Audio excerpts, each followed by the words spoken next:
Hello, church family. As most of you already probably know by now, starting August 16th, we will be providing our first in-person service here at the church. Now, that's going to look a little different, so we're putting together this video to kind of explain what that's going to look like for you. And for those of you who wish to stay home during this time, that is completely okay, and we totally understand.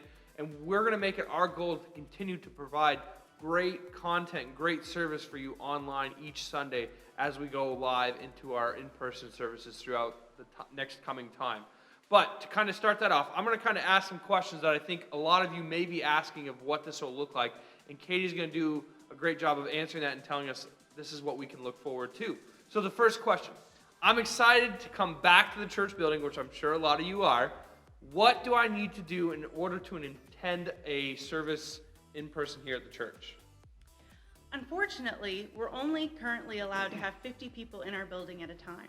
So what that means is we need to register online beforehand. This will prevent people from showing up and us having to turn them away. And so to sign up, you can go to our brand new website, holtonwesleyan.org, or you can check out the link on this screen. At the bottom of our website, you'll also see registration at the top, and when you click on that link or type in this address that's on the screen right now, it'll bring you to our registration. Once you click on the form, you just write your phone number and email address, you'll set up a little account, and then you can get a ticket for you and for any other people in your household that are coming that week. When the registration is full and all 50 spots are taken, on the registration site, it'll say that all the tickets are gone and no more is available. And when I say ticket, I don't mean that you need to have a physical ticket when you arrive. There's going to be someone at the door, and they'll just check your name off the registration list as you enter. That sounds pretty simple enough there. Now, what is it going to look like when I arrive to the church? Like, what is this kind of new way of doing church for us? What am I going to expect to see here? So when you pull into the parking lot, you're going to see a line of cones spaced 6 feet apart or more. And there may be some people in line, and so you and your household can just go to the next available cone and work your way up to the main door. There'll be an attendant there who will open up the door for you. That way we don't have several different hands touching the same doorknob. And then someone else will also ask you a few questions. You'll be asked if you or anyone in your household has experienced any flu-like symptoms in the past 48 hours, or if you have a cough or cold. And also, you'll be asked if you or anyone in your household has traveled outside of Maine, Vermont, New Hampshire, New Jersey, or New York within the past 14 days.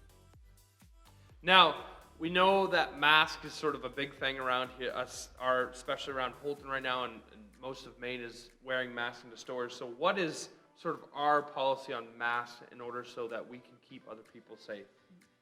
To keep you and everyone else safe, we're just asking that you put on your mask after you exit your vehicle and until you walk through our doors. Just because we're going to be a little bit closer than 6 feet and might not be able to consistently maintain the social distancing requirements when entering, just with the door attendant, people asking you questions.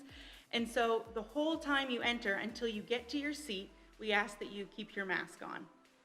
We also ask that you wear your mask anytime you're not able to stay more than 6 feet apart from others, and when we go to sing. I'm a really robust singer, and so I know that when you sing, you just project a lot more, and so to keep everyone safe, we just ask that you wear a mask while you sing. So just to clarify, once we're sitting down in our seat, we're not required to have that mask if we're able to keep that 6 feet social distance from people that are in our household, right? Yes, absolutely.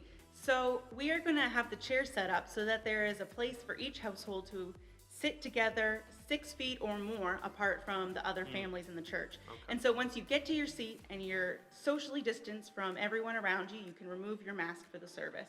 And just to note too, if you don't have a mask with you or if you forget your mask, we will have some here at the church to provide for you as well. Now, I know that we're a very loving and friendly church who people love to give hugs and shake hands. What would you suggest during this time that we kind of hold off, or what should we do with that? We suggest giving a big wave or a 6 foot distance air hug.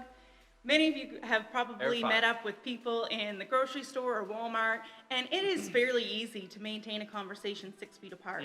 Yes. So just while you're talking to people and interacting, wear your mask if you're not at your seat, and then still remain 6 feet apart from others while you're having conversations. Okay. So here's another big question for, I'm sure a lot of our families are asking, what do I do about my kids? What is sort of our policy during this time for kids to attend the church? For the foreseeable future, we won't have nursery or kids' church, but your kids are very welcome to attend the service with you. When you register, you must register them as well, as they will count for one of the 50 spots, and they will remain with you for the entire service. So just keep that in mind, that it'll be your responsibility to keep them safe and others safe when they're sitting with you and entering and exiting the building. Safety first, always when it comes to kids that are at church. And myself as a parent, I can totally respect that and understand that. So, I've come here, I've done my check-in, I sit down in my seat. What will service be like, and what is it going to look like for the next coming weeks for us? The first 2 weeks in particular will look quite a bit different than it did before this pandemic started. And because we've had these wonderful guest speakers, and many of them are not from here, they've sent us videos. And so for August 16th and August 23rd, we will be showing preaching videos, and the worship will also be a video. Pastor Matt will be here doing a live welcome. The only other difference is that we also won't be passing the offering plates. When you enter or exit, you can place your offering in the designated tithe and offerings box. Awesome. So, that's a few quick things on what our service is going to look like. We have a detailed list that we've emailed out to everybody, and plus you can go right to our Facebook page and you can check out that. There's a little bit more in detail of what everything's going to look like, so make sure you check that out before you attend. We're looking so much forward to having you guys back here in person, and also doing it in a safe way so we don't harm any of those around us, and we will love to see you here. So we'll see you in a few weeks.